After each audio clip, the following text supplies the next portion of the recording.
Thanks for your time tonight.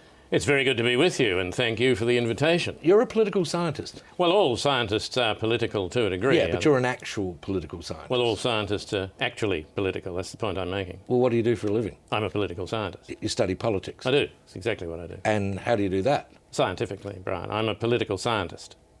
Right.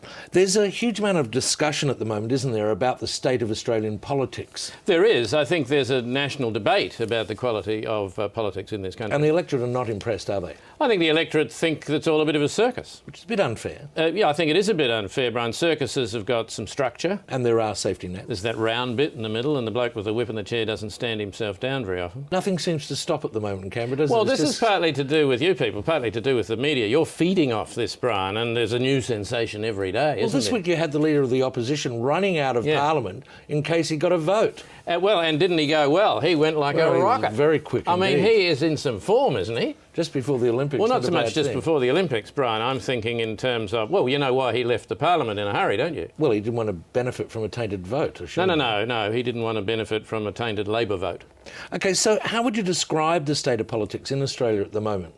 Well, just leaving aside a discussion of the media, whose principal effect is to exacerbate all this, what you've essentially got, Brian, is a government that was duly elected. But it's in office with a coalition of independents. Yes, but they were duly elected. But led by a leader who tipped out the former leader. Yeah, but she was elected. Yes, twice. Yes, but twice she was elected. My point is this is all democratic. Yeah, but the opposition have got a problem with that, haven't they? Well, I don't know that they have. I think even they would admit that in broad terms they're also democratic. Yeah, I mean, they want to be the government. Well, they do, but of course they have similarly the problem that they are also in coalition and they also are led by a person who tipped out the previous leader.